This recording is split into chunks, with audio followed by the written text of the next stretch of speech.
आदि टीवी पर। मैं हूं आपके साथ पारुल। आप देख रहे हैं सॉल्यूशन, हमारा विशेष कार्यक्रम जिसमें हम बात करते हैं आपकी प्रॉब्लम्स को लेकर, आपकी प्रॉब्लम्स की बात करते हैं, आपकी समस्याओं का समाधान ढूंढने की कोशिश करते हैं। और आज हम बात करने जा रहे हैं प्रेगनेंसी को लेकर, यानी गर्भावस्था। और इसके लिए हमें जानकारी देने के लिए स्त्री रोग विशेषज्ञ डॉक्टर सुमन जी हमारे साथ मौजूद हैं। डॉक्टर सुमन, बहुत बहुत स्वागत आपका आदि टीवी पर। यूँ तो हम सभी जानते हैं कि कई सारे बच्चे जब पैदा होते हैं तो पैदा होने के साथ ही कुपोषित होते हैं। वजह उसके पीछे ये है कि गर्भावस्था के दौरान जो माताएं हैं, जो महिलाएं हैं, वो सही सेहत का ख्याल नहीं रखती हैं। इसकी वजह से बच्चा जब पैदा होता है तो न्यूबॉर्न बेबी का वेट भी बहुत कम होता है और होने के बाद ही उसे कई सारी बीमारियां भी हो जाती हैं। इसलिए आज ये टॉपिक इंपॉर्टेंट हो जाता है कि जो भी हमारी दर्शक हैं, उनमें खासतौर पर महिलाएं या फिर ऐसे परिवार जिनके घर में ऐसी कोई महिला है जो आने वाले समय में प्रेगनेंसी प्लान कर रहे हैं, परिवार को बढ़ाने का प्लान कर रहे हैं, तो उनके लिए प्रोग्राम खास है। बने रहिएगा अंत तक क्योंकि हम बहुत अच्छी जानकारी आपसे साझा करने वाले हैं। मैम, गर्भावस्था वैसे तो ये प्रकृति की बहुत प्यारी देन है जो महिलाओं को उपहार के रूप में मिली है, लेकिन इनका सही तरीके से ख्याल रखना सभी महिलाएं नहीं समझ पाती। डॉक्टर्स के पास सलाह लेने जाती हैं, पता चल जाता है, लेकिन कई हमारी ग्रामीण अंचलों में जो बहनें हैं वो इस बात का ध्यान नहीं रखती हैं और फिर हम देखते हैं कुपोषण के मामले बढ़ते चले जा रहे हैं। गर्भावस्था को लेकर जब आप पेशेंट्स को डील करती हैं तो सबसे पहला सवाल आपके सामने क्या आता है? देखिए, गर्भावस्था कोई बीमारी नहीं है। ये एक बहुत ही अच्छा एक फिजियोलॉजिकल स्टेट बोलते हैं इसको, जो कि बहुत खुशी और इस सब के साथ जुड़ा रहता है। एक एहसास होता है जो एक नई लड़की माँ बनती है। बिल्कुल। तो गर्भावस्था 9 महीने तक रहती है कंसेप्शन से। इसको अपन आमतौर पर 3 हिस्सों में बांट देते हैं। पहले 3 महीना, फिर दूसरे बीच के 3 महीना और आखिर के 3 महीने। तो इन सभी दौरान हमको अलग अलग तरह की केयर और अलग अलग तरह का खान पान ज़रूरी है। तो 2-3 चीज़ें तो बहुत ज़रूरी है गर्भावस्था में ध्यान रखना। सबसे पहला तो खान पान का और डाइट का ध्यान रखना। दूसरा, पर्सनल हाइजीन यानी साफ़ सफाई, अपनी और अपने आसपास सब चीज़ साफ़ सफाई। और तीसरा होता है कि अगर किसी चीज़ की कमी है तो उसका सप्लीमेंट हम उसको दे सकते हैं माँ को। और तीसरा एक थोड़ी सी लाइट एक्सरसाइज, ताकि एक्टिव रहे, मतलब वो ऐसे बीमारी समझ के लेटी रहे दिन भर, ऐसा नहीं रहे। तो पहले जो 3 महीने रहते हैं उसमें तो सिंपल सा रहता है कि कोई खाने पीने में तो सिंपल हम बोलते हैं आपको जो अच्छा लगता है आप खाइए, क्योंकि उस वक्त की समस्या अलग होती है। उनको ज़्यादातर किसी चीज़ में स्मेल आती है या भूख नहीं लग रही या उल्टियाँ किसी को बहुत ज़्यादा होती हैं। अब ये डिपेंड करता है, किसी किसी को बिल्कुल उल्टी नहीं होती पर वो खाना नहीं खा पा रहे, और कई लोगों को बहुत ज़्यादा उल्टी होती है। उसके हिसाब से उनका ट्रीटमेंट करते हैं हम। और आजकल ये देखा जा रहा है कि थायराइड की समस्या काफ़ी ज़्यादा है। तो पहले ही फर्स्ट ट्राइमेस्टर में हम थायराइड की जांच करा लेते हैं। अगर ज़रूरत हो तो उसका सप्लीमेंट करना है तो वो भी चालू कर देते हैं। शुरुआती में जांचें जो होती हैं वो भी शुरुआत की जांच में, हाँ, प्रेगनेंसी टेस्ट हो गया, फिर हम थायराइड का कराते हैं। बाकी तो फिर वो सब जांचें आगे कराते हैं 3 मंथ के आसपास। तो ये फर्स्ट ट्राइमेस्टर का है। और मैं अपने दर्शकों को बता दूं, टेलीविजन स्क्रीन पर आप ये नंबर्स फ्लैश होते हुए देख रहे हैं। अगर आप चाहते हैं किसी भी समस्या के बारे में जानना, खासतौर पर गर्भावस्था से जुड़ी हुई कोई भी परेशानी, अगर आप चाहते हैं कि हमारे दर्शक कोई भी सवाल आपके जहन में हो, आप पूछ सकते हैं। डॉक्टर सुमन माली हमारे साथ जुड़ी हुई हैं जो इन सवालों का जवाब देंगी। यानी प्रेगनेंसी से जुड़ा हुआ सवाल आप डायरेक्ट इस नंबर पर कॉल करके हमसे बात कर सकते हैं। डॉक्टर सुमन, जाहिर सी बात है कि जब प्रेगनेंसी की बात आती है तो कई लोगों के मन में भ्रांति होती है।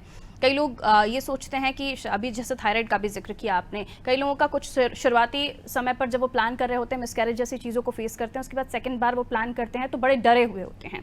ऐसे लोगों को क्या सलाह देना चाहेंगे आप? देखिए, अगर किसी को पहले कोई अबॉर्शन या मिसकैरेज ऐसा हो गया है तो उनको हम सबसे पहले ये बताते हैं कि आप रूटीन जो जांचें होती हैं, इन्वेस्टिगेशन होती हैं, बेसिक इन्वेस्टिगेशन होती हैं जी, वो कराने को बोलते हैं, ताकि अगर ऐसा कोई कारण उसमें अगर मिलता है हमको तो हम उसका पहले ट्रीटमेंट करते हैं। और उनसे ये बोलते हैं कि आप एक बार जो कोई मिसकैरेज हुआ है उसके बाद में मिनिमम 6 मंथ्स का गैप हम लोग उनको बोलते हैं कि उसके पहले बच्चा नहीं आना चाहिए। और वो दौरान हम यूज़ करते हैं उनकी जांच करने के लिए और उसका ट्रीटमेंट करने के लिए। और दूसरा, उनसे बोलते हैं कि जैसे ही वो गर्भ धारण करें यानी कंसीव करें, वैसे डॉक्टर के कांटेक्ट में आएँ और डॉक्टर से आगे का ट्रीटमेंट लें, ये बोलते हैं। बिल्कुल। अब हम देख रहे हैं कि काफ़ी ज़्यादा मात्रा में कम हुआ है ग्रामीण अंचलों में। पहले हम देखते थे कि ग्रामीण अंचलों में आया पहुंच जाती थी, आंगनबाड़ी कार्यकर्ता या कुछ ऐसे ही लोग पहुंच जाते थे जो बड़े जानकार माने जाते थे, वही डिलीवरी करा देते थे। लेकिन उस बाद से जो केसेस सामने आने लगे, अब जागरूक है ग्रामीण अंचलों में भी अस्पताल पहुंचाया जाता है? नहीं, जैसे जो आंगनबाड़ी वर्कर जिसको अपन आशा कार्यकर्ता कहते हैं, एएनएम तो नर्सिंग स्टाफ होता है, ट्रेन होता है वो फिर भी, पर जो आशा कार्यकर्ता और आंगनबाड़ी वर्कर है ये एक्चुअली प्रीलिमिनरी होती हैं। उनका काम होता है डोर टू डोर जाती हैं, सर्वे करती हैं और देखती हैं, उनको पता चलता है कि कोई भी गर्भवती स्त्री है तो वो उसका वहाँ पंजीकरण करती हैं अपने यहाँ। और उनका आजकल काम थोड़ा बढ़ा दिया है, पेमेंट में बढ़ा दिया है उन लोगों का, और उनका काम ये है कि उनका पंजीकरण करें और बेसिक इन्वेस्टिगेशन वो वहीं करते हैं। और हर महीने वजन लेना, ब्लड प्रेशर देखना और आयरन फॉलिक एसिड की टैबलेट्स और कैल्शियम टैबलेट्स उनको देना, वैक्सीनेशन जो टेटनस का टीका लगता है ये सब करना, ये उनका काम है। वो घर घर जाके सबको करती हैं और उनका काम है कि वो हॉस्पिटल भी लाके दिखाती हैं। तो वो डिलीवरी तो नहीं कराती, मतलब ऑथराइज भी नहीं है और ट्रेंड भी रहती इस हिसाब से वो लोग। बिल्कुल, तो वही मैंने कहा, जागरूक हो वो गए हैं सिर्फ हाँ उनको लाके वो हॉस्पिटल तक लाने की कड़ी है, एक्चुअली घर से हॉस्पिटल लाने की कड़ी है, वो वहाँ पे भी देखभाल करती हैं, फिर हॉस्पिटल यानी अगर डॉक्टर से संपर्क नहीं हो पा रहा है एट ए टाइम तो हम हमारे ग्रामीण अंचलों में रहने वाली महिलाओं को हाँ, या उनके उनसे आसपास वो मिलेंगे आंगनबाड़ी तो वो हॉस्पिटल लाके उनका सब काम कराएंगे, वो उनको हेल्प भी कर सकते जी। हैं। मैंने जिक्र किया था आपसे कि बाद में जब प्रेगनेंसी के समय पर कई सारी समस्याओं का लोगों को सामना करना पड़ता है। जब आप डॉक्टर के पास जाते हैं, आपको लिवर पेन लग रहे शुरू हो चुके होते हैं, तब पता चलता है कि ब्लड की दिक्कत आ सकती है। ऑपरेशन जैसे सीजर का भी आपको बताया जाता है कि शायद हो सकता है वो भी करना पड़े। तो ये केसेस कब बनते हैं? क्या हमने ध्यान नहीं रखा जिनके बाद ये प्रॉब्लम को फेस करना नहीं, जैसे अपने स्टार्ट किया, जो मैंने पहले आपको फर्स्ट 3 मंथ का बताया, फर्स्ट ट्राइमेस्टर, उस तरह से फिर सेकंड ट्राइमेस्टर होता है। सेकंड ट्राइमेस्टर यानी चौथे महीने से लेके चौथा, पांचवा, छठे महीने तक, 7वें महीने से फिर थर्ड ट्राइमेस्टर शुरू हो जाता है। उस दौरान भी उसको हर मंथली चेकअप कराना चाहिए, खान पान का ध्यान रखना चाहिए और पूरे टाइम आके वहाँ दिखाना चाहिए ताकि उनका वेट गेन है कि नहीं, बराबर उनको मतलब वेट में वृद्धि हो रही है कि नहीं हो रही है, बच्चे की ग्रोथ कैसी है, ये सब चीज़ें उस दौरान देखी जाती हैं 3 to 6 मंथ। और एक जो हम लोग बोलते हैं टारगेट स्कैन, यानी वो एक अलग तरह की सोनोग्राफी होती है जिसमें हम बच्चे की बनावट या उसके अंदर कोई पैदाइशी नुस्ख होने की पॉसिबिलिटी अगर हो तो वो पता चल जाती है। वो 5 महीने के पहले अपन वो कराते हैं। तो ये सब जांचें उस टाइम होती है। और दूसरा, हम उनको ये सलाह देते हैं कि आप अच्छा पौष्टिक खाना खाइए, यानी घर का बना हुआ फ्रेश पौष्टिक खाना खाइए। बिल्कुल, सेहत का तो बेहतर ध्यान रखना है। मैडम, आपको रोकूंगी बीच में। अस्मिता हमारे साथ इंदौर से हमारे दर्शक जुड़ गए हैं, शायद आपसे सवाल पूछना चाहती हैं। अस्मिता, स्वागत आपका, पूछिए क्या पूछना चाहती हैं। जी मैम, नमस्ते मैम। नमस्ते मैम, मुझे आपसे क्वेश्चन पूछना था प्रेगनेंसी से रिलेटेड। अक्सर हम देखते हैं कि प्रेगनेंसी में महिलाओं को मूड स्विंग्स बहुत ज्यादा होते हैं, कभी बहुत ज्यादा गुस्सा, कभी बहुत ज्यादा खुशी, चिड़चिड़ापन आदि की प्रॉब्लम्स जो है प्रेगनेंसी में होती है और इसको लेकर खुलकर बात नहीं होती। तो इसको लेकर आप क्या कहना चाहेंगे? देखिए, वैसे नॉर्मली तो ये प्रेगनेंसी का पार्ट नहीं है कि चिड़चिड़ापन वगैरह हो।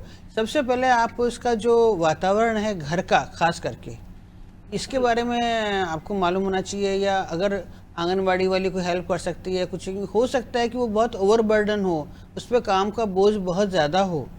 कई लोगों का घर में जैसे दुकानदार वगैरह रहते हैं, उनका रूटीन ऐसा होता है कि वो लोग दुकान से इतना लेट 10 साढ़े 10 दुकान से आते हैं, फिर वो नहाते धोते हैं 11 साढ़े 11 12 1 बजे तक उनके यहाँ खाना होता है। और उसके बाद अगर मान लो उसके और भी बच्चे हैं तो सुबह बच्चों को स्कूल जाना है तो उसको तो उठना ही पड़ेगा। जो उनके पति हैं या बाकी लोग वो तो 10 बजे उठेंगे तभी भी काम चल जाएगा, पर उसको उठना पड़ेगा। तो उसको रेस्ट नहीं मिलता और बाकी चीज़ों का प्रेशर रहता है उसके ऊपर। इसकी वजह से वो परेशान रहती है। तो उसकी जो परेशानी है उसमें उनको बताएं कि भाई देखिए, अभी ये क्योंकि गर्भ से है तो उसको थोड़ा हेल्प मिले और रेस्ट मिले, और उसकी भी तो देखभाल थोड़ा होना चाहिए ना। सबकी देखभाल वो तो कर रही है मगर उसकी कोई देखभाल नहीं कर रहा है, ये नहीं होना चाहिए। आपको ये देखना चाहिए घर में थोड़ा सा उसको सपोर्ट मिले, मोरल सपोर्ट मिले, ये जरूरी है। मोरल सपोर्ट की बहुत ज्यादा आवश्यकता होती है महिलाओं को, खासतौर पर अब जब बाहर भी काम कर रहे हैं। उसको इमोशनल और मोरल सपोर्ट भी मिलना चाहिए। कई बार क्या होता है कि अगर आगे एक लड़की है या 2 लड़कियां हैं, वो बहुत प्रेशर में रहती है कि आगे क्या आउटकम होगा, अभी तीसरा लड़का होगा कि लड़की होगी। इन सब चीज़ों का उस पर बहुत प्रेशर रहता है पेशेंट के ऊपर। ये उसको बताना पड़ेगा कि ये तुम्हारे हमारे हाथ की बात नहीं है, ये तो ईश्वर के हाथ में है। बिल्कुल, और अब तो आप रिलैक्स रहो, देख रहे हैं एडवांस हो चुका है सब कुछ ना, यानी आप रिलैक्स रहो और आप अपना ध्यान रखो। अस्मिता, कुछ और पूछना चाहेंगे आप? जी, एक एक्सरसाइज और योगा को लेकर भी काफी कंफ्यूजन होता है महिलाओं में। अक्सर कोई कहता है प्रेग्नेंट लेडीज को योगा करना चाहिए, कोई कहता है नहीं करना चाहिए। तो इसको लेकर क्या कुछ आप बताएंगे? देखिए, एक्सरसाइज और योगा का ऐसा है कि अगर कोई इंसान पहले से कर रहा है, अगर कोई महिला है जो शुरू से योगा करती आ रही है, तो वो उसको कंटिन्यू कर सकती है, खास करके 5-6 महीने तक तो कोई दिक्कत नहीं आती है। पर हम जैसे अगर किसी ने नहीं किया और वो पहली बार वो पूछ रही कि हमें कौन सा एक्सरसाइज करना चाहिए या योगा करना चाहिए, तो जो बेस्ट और सिंपल एक्सरसाइज होता है वो होता है वॉक।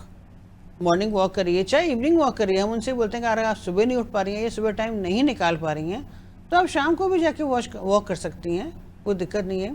तो पैदल चलना वो एक बहुत सिंपल और अच्छा एक्सरसाइज है। उससे क्या होता है, फ्रेश एयर मिलती है और चलते हैं, चलने से थोड़ी थकान भी होती है, भूख लगती है, पाचन शक्ति भी अच्छी रहती है, पाचन क्रिया अच्छी रहती है, पेट साफ होता है और नींद भी अच्छी आती है।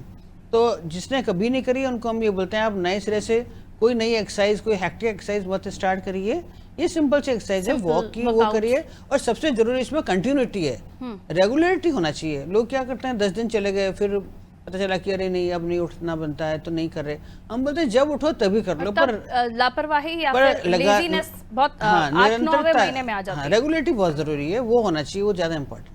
बहुत शुक्रिया अस्मिता हमारे साथ जुड़ने के लिए। तो ऐसे कई और भी हमारे साथ दर्शक चाह रहे होंगे कि वो सवाल करें आपसे मैम, तो एक बार फिर से मैं अपने व्यूअर्स को बता दूं, आप स्क्रीन पर नंबर देख रहे हैं, नंबर पर कांटेक्ट करके आप डायरेक्ट डॉक्टर सुमन से बात कर सकते हैं। और गर्भावस्था से जुड़ी हुई किसी भी सवाल को आप चाहते हैं कि उसकी जानकारी आपको मिले तो डॉक्टर हमारे साथ इस वक्त स्टूडियो में मौजूद हैं। मैम, सेकेंड पीरियड जो थर्ड के बाद हम 4 to 6 के बारे में बात कर रहे थे। हाँ, मैं जो डाइट के लिए बता रही थी कि जैसे सिंपल आप ऐसा नहीं कि बहुत महंगी चीज़ें हैं कि आपको काजू बादाम यही खाना है वही पौष्टिक होता है। आप सिंपल चीज़ें रहती है, चावल, दाल और चना, मूंगफली, इनमें भी बहुत अच्छा गुड क्वालिटी प्रोटीन रहता है, वो आप खाइए। सोयाबीन है, उसमें बहुत अच्छा प्रोटीन रहता है। तो आप एक खाने में जैसे रोटी के साथ गेहूं की रोटी बना रहे हैं तो उसमें आप ये मिक्स कर सकते हैं दूसरे ग्रेन्स, तो उससे उसकी पौष्टिकता बढ़ जाती है।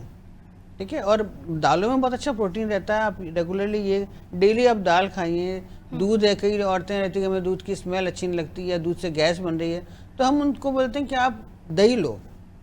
आप दूध की जगह उतना ही दही इस्तेमाल कर लो। सुबह शाम दोनों टाइम 1-1 कटोरी दही खाएंगे तो भी दूध की भरपाई हो जाएगी। और बाकी रेगुलरली दूध उनको लेना चाहिए, किसी भी रूप में लें वो। तो रेगुलर खाना ये फ्रेश ही खाना चाहिए। जंक फूड थोड़ा हम अवॉइड करने को बोलते हैं, क्योंकि एक तो क्या उसमें बहुत तेल और नमक और ये सब चीज़ें रहती हैं, और दूसरा जो रोड साइड बने रहते हैं ये अच्छे साफ़ सफाई से बनते भी नहीं, इतना हाइजीनिकली अच्छे नहीं होते हैं। तो घर में बना फ्रेश खाना खाइए, वो सबसे अच्छा रहता है। बिल्कुल। तो घर पर आप ख़ास तौर पर ताज़ा खाना खाएं वो अच्छा है। एक और बात मैं जो चाहती हूँ कि हमारे दर्शकों को पता चले, कई लोगों को मिथ है कि क्या ना खाएं। खाने के बारे में तो हम बता ही रहे हैं, लेकिन कई बार हमने कई लोगों से सुना है पपीता मत खाइए, फ्रूट्स ठंडे होते हैं मत खाइए।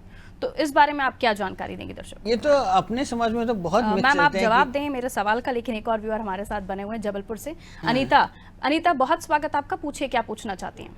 जी मैम, मैम मेरा क्वेश्चन था कि कई बार ये होता है कि खाना क्या खाए क्या नहीं खाए, क्योंकि कई बार कंफ्यूजन होता है। घर पे पूछो तो घर वाले अलग बताते हैं, हजार चीजें कि ये खाना चाहिए, ये नहीं खाना चाहिए। इंटरनेट पे सर्च करो तो अलग सजेशन मिलता है, मतलब बहुत कंफ्यूज हो जाता है। ऐसे में प्रेगनेंसी के टाइम खाना चाहिए और क्या नहीं खाना चाहिए? वही मैं आपसे सवाल कर रही थी। हाँ, क्या नहीं खाना चाहिए? हाँ। जी देखिए, वैसे तो सभी कुछ घर में जो बनता है आप खा सकते हैं, कोई मनाही नहीं है। और ये जो मिथ है ना, ये ठंडा है, ये गर्म है, ये बादी करता है, ये ऐसा, ये सब डॉक्टरी उसमें तो कुछ भी नहीं है। हाँ, पपीता का जहाँ तक सवाल है तो पुराने जमाने में पपीते के बीज से लोग अबॉर्शन ट्राई करते थे, हालांकि होता तो नहीं था उससे भी। तो इसीलिए हम लोग सोचते हैं कि चलो ठीक है, आपको पपीता नहीं खाना, पपीता मत खाइए। और उसके अलावा जिस मौसम में जो फ्रूट्स आते हैं वो सब खा सकते हैं। हरी सब्जियाँ और ये ककड़ी वगैरह ये सब है, इससे क्या है कि पेट साफ आसानी से होता है। कई बार आयरन वगैरह से कॉन्स्टिपेशन हो जाता है, तो हम उनको बोलते हैं कि आप ये हरी सब्जियां और साथ में ये सलाद जरूर लें, इसमें ककड़ी, प्याज, टमाटर वगैरह है, गाजर वाजर, ये सब चीज़ें ले सकते हो। और ये ठंडा गर्म का कंसेप्ट देखिए डॉक्टर में बिल्कुल भी नहीं है। अभी किसी को बोला कि तुम ककड़ी खाओ, बोले ककड़ी तो ठंडा करती है। हमने कहा अभी तो गर्मी के टाइम में आप खा सकते हो। तो ये तो इन लोगों का रहता है, इससे कोई फर्क नहीं पड़ता, ठंडा गर्म वगैरह से खाना चाहिए आप। बिल्कुल। और जो नॉन वेजिटेरियन डाइट लेते हैं मैम, उन्हें क्या आप एडवाइस करेंगे? शुरुआती 3 महीनों में क्या वो खा सकते हैं? शुरुआती 3 महीनों में एक्चुअली वो खा नहीं पाते हैं, तो इसलिए हम उनको बोलते हैं कि अभी तुम्हारा रिक्वायरमेंट भी बहुत ज़्यादा नहीं है। हाँ। और अगर आप नहीं खा पा रही हैं तो आप सिंपल खाना खाइए। अब जैसे अंडा है तो आप ऑमलेट मत बनाइए, आप बॉयल्ड एग खा लीजिए। उसमें क्या बहुत ग्रीजी नहीं होता है, बहुत तेल नहीं होगा, बघार की स्मेल नहीं आएगी, कुछ फ्राई करने की स्मेल नहीं आएगी, तो वो ले सकते हो। और अगर ये लोग खा सकते हैं तो बॉयल करके नॉनवेज खा सकती हैं। जी। जिनको कोई दिक्कत नहीं है उनको तो हम मना करते नहीं, उनको बोलते हैं आप जो भी खाना खाइए, कोई बात नहीं है उसमें। और सेकंड ट्राइमेस्टर से तो फिर वो सभी कुछ पूरे नॉनवेज वगैरह खा सकते हैं जैसे खाना चाहें। सब ये है कि अपने यहाँ जो बनता भी नहीं इधर समाज में ज़्यादातर, तो कंसेप्ट ये है कि वो बहुत तेल होता है। मतलब आप सोचिए जैसे अगर एक कढ़ाई में किसी पतीले में अगर नॉनवेज सब्जी है तो उसमें 1 इंच 2 इंच तो उसमें तेल की मात्रा ही रहती है। तो ग्रेवी उनको ही बोलते हैं कि एक तो मिर्च मसाला ज़्यादा नहीं है और बहुत तेल नहीं डालें, सिंपल रहे तो उसके लिए भी ठीक रहेगा लेडी के लिए खाने के लिए। कुछ और पूछना चाहते हैं अनीता? चलिए, लगता है फोन डिस्कनेक्ट हुआ है। मुझे लगता है कि उनको तमाम जानकारी आपने दे ही दी है। डाइट को लेकर तो बात हो ही रही है मैम, और इसके अलावा अब जैसे मान लो थर्ड ट्राइमेस्टर की बात करते हैं, आखिरी 3 महीने, उस समय तक क्या होता है कि थोड़ा सा महिला का पेट भी बाहर ज़्यादा निकल आता है जी। उसको बहुत चलने फिरने में थोड़ी बहुत परेशानी हो सकती है, बहुत फ्री नहीं रहती है और उसका वजन भी बढ़ जाता है। तो उस समय तो वो और कोई एक्सरसाइज ज़्यादातर नहीं कर पाते। कई लोग क्या करते हैं कि आखिर में उनको बोलते हैं अब आप पोछा लगाओ बैठ के कि इससे आपकी नॉर्मल डिलीवरी हो जाएगी। इसका कोई संबंध नहीं है नॉर्मल डिलीवरी से, ठीक है जी। तो हम उनको ये बोलते हैं कि आपका चलना फिरना रेगुलर रहे तो आप वॉक करिए। और उनको जैसे बोला जाता है कि आप जमीन में बैठिए, कई लोगों को ये कंसेप्ट है कि बटरफ्लाई आसन करिए उससे नॉर्मल डिलीवरी होगी। बटरफ्लाई आसन अच्छी चीज़ है ताकि उससे क्या कूल्हे वगैरह खुल जाते हैं, वो सब ठीक है। पर आप अगर शुरू से कर रहे हैं तो भी कर सकते हैं, आप एंड टाइम पे आप नहीं कर सकते क्योंकि आपसे बैठते ही नहीं बनता है तो आप कैसे कर सकते हो। यानी आप शुरुआत से आप अगर वर्कआउट करते हैं तो आपको किसी तरह की हाँ हल्का वर्कआउट कर सकते हैं। और नहीं तो आपको बताया मैंने सिंपल आप जैसे पीटी करते हैं ना स्कूल में बच्चे, उस तरह का आपको करना है आप कर सकते हैं। और बाकी वॉक करिए। आपको अगर ऐसा तो आप थोड़ा सा ब्रिस्क वॉक मतलब तेज चलो आप, तो भी एक अच्छी एक्सरसाइज रहती है ना, वो कर सकते हैं। जो आप कर रहे हैं अभी पहले से कर रहे हैं वही करिए आप। नई चीज़ अभी ट्राई करेंगे तो आपको परेशानी होगी, फिर कर नहीं पाएंगे आप। और बाकी खान पान का तो वही चालू रखना ही है आपको, क्योंकि 9 महीने तक भी आयरन कैल्शियम प्रोटीन वगैरह ये सब लेना है रेगुलरली। और टिटनेस का इंजेक्शन सप्लीमेंट्स कब से स्टार्ट होते हैं? किस सप्लीमेंट तो हम मतलब 3rd मंथ के बाद कर देते हैं चालू। और अगर जिनको उल्टियाँ वरनी होती है उनको आप 2nd मंथ से भी कर सकते हैं। सप्लीमेंट में ये है कि मेडिसिनल सप्लीमेंट हम 3 महीने के बाद ज़्यादातर देते हैं आयरन कैल्शियम, क्योंकि उसके पहले ज़रूरत भी नहीं होती और पेशेंट बर्दाश्त नहीं कर पाती, टॉलरेट नहीं कर पाती, उसको उल्टियाँ ही हो रही है या स्मेल ही हो रही तो नहीं करती। तो हम मोस्टली 3rd मंथ कंप्लीट होने के बाद 4th मंथ से ये सब ऐड कर देते हैं और थ्रू आउट चलता है, पूरे 9 महीने तक चलता है। बल्कि डिलीवरी के बाद में भी ये हम वापस चालू कर देते हैं ताकि बच्चे को फीड कर रही है वो जी, तो उसको किसी चीज़ की कमी नहीं होता। क्या है कि देखिए आप माँ को नहीं देंगे ना, बच्चे को जो चाहिए वो माँ से ड्रॉ करेगा। अगर आप बच्चे माँ को ऐड नहीं करोगे कोई चीज़ तो माँ में उसकी कमी हो जाएगी। बिल्कुल, तो इसलिए हम सप्लीमेंट डालते हैं। एक और सवाल जो बार बार सामने आता है और कई जगहों पर इसको लेकर बड़ा भ्रम भी है कि इन दिनों हम देख रहे हैं कि पुराने ज़माने में उतने सी सेक्शन डिलीवरीज नहीं होते थे जितने अब सी सेक्शन होने लगे हैं। इसके पीछे आप क्या जवाब देंगे? देखिए थोड़ा सा तो रेट बढ़ गई है, पर बहुत सारी चीज़ें हैं आजकल के ज़माने में कि जैसे पहले बहुत सारी चीज़ें ओवरलुक कर देते थे, अपन उसकी तरफ आंख मीच लेते थे। जैसे आप किसी महिला से बात करो कि आपके कितने बच्चे, वो कहीं हमारे हुए तो 6 थे पर हमारे 2 ही बच्चे हैं या 4 ही बच्चे हैं, तो 1-2 बच्चे खत्म हो जाते, वो माइंड भी नहीं करते थे क्योंकि फैसिलिटी नहीं थी। पर अब ऐसा नहीं, अब ऐसा है कि 2 बच्चे हुए तो 2 बच्चे स्वस्थ रहना चाहिए, सही सलामत रहने चाहिए। तो पहले कॉम्प्लिकेशन होती थी इसीलिए तो बच्चे ख़त्म हो जाते थे। अब ये कि पहले से सब केयर करते हैं और अगर ज़रूरत पड़ती है, पता है कि ज़रूरत पड़ेगी तो हम पहले से उसको प्लान कर सकते हैं। और नहीं तो एंड टाइम पे भी अगर नॉर्मल डिलीवरी है, बच्चा फंस गया है, नहीं निकल रहा है या उल्टा है तो उसका ऑपरेशन से बच्चा निकालना। और दवाई मेडिसिन बेहोशी की दवा सब कुछ आजकल बहुत अच्छे हो गए हैं, तो फैसिलिटी बहुत अच्छी है। ऑपरेशन के बाद में भी 3 दिन बाद हम घर भेज देते हैं पेशेंट को। ये नहीं ऐसा कुछ जब कॉम्प्लिकेशंस होते हैं तभी करते हैं। हाँ ऐसा ये कुछ बाय चॉइस सीजरियन कभी नहीं करते हम लोग। फर्स्ट चॉइस तो नॉर्मल ही है, हम लोग ये बोलते हैं नॉर्मल तो नॉर्मल ही है, ये तो एक एबनॉर्मल चीज़ हुई। और पुराने ज़माने में कई बार औजारों से भी बच्चों को निकाला जाता था, उससे बच्चे के दिमाग पे और बाकी चीज़ों में बहुत बुरा असर रहता था। वो आजकल बिल्कुल भी रिकमेंड नहीं करते हैं, उसकी सिफारिश बिल्कुल नहीं करते हैं, क्योंकि उससे तो बेटर रहेगा आप ऑपरेशन करिए, सीजरियन से बच्चा निकाल दो। एक बार फिर से हम अपने दर्शकों को बता देते हैं, देखिए फ़ोन लाइन ओपन है, आप इन नंबर पर कॉल करके अपने सवाल हमारे डॉक्टर के पास रख सकते हैं और आपको जानकारी जो भी गर्भावस्था से जुड़ी हुई आप चाहते हैं जानना आपको मिल सकती है। मैडम एक बात और भी मैं चाहती हूँ कि पता चले कि अगर बच्चा पहला जो है वो सी सेक्शन से हुआ है तो क्या ज़रूरी है कि दूसरा बच्चा भी सी सेक्शन से होगा? क्या उस बीच में किसी तरह की केयर की जा सकती है कि दूसरी प्रेगनेंसी पे सी सेक्शन ना हो? उसके बारे में आप क्या बताएंगे? नहीं, ऐसे केयर तो कोई नहीं होती कि दूसरा भी सेक्शन नहीं हो। दरअसल ये उस पर निर्भर करता है कि पहली बार ऑपरेशन किस वजह से हुआ है।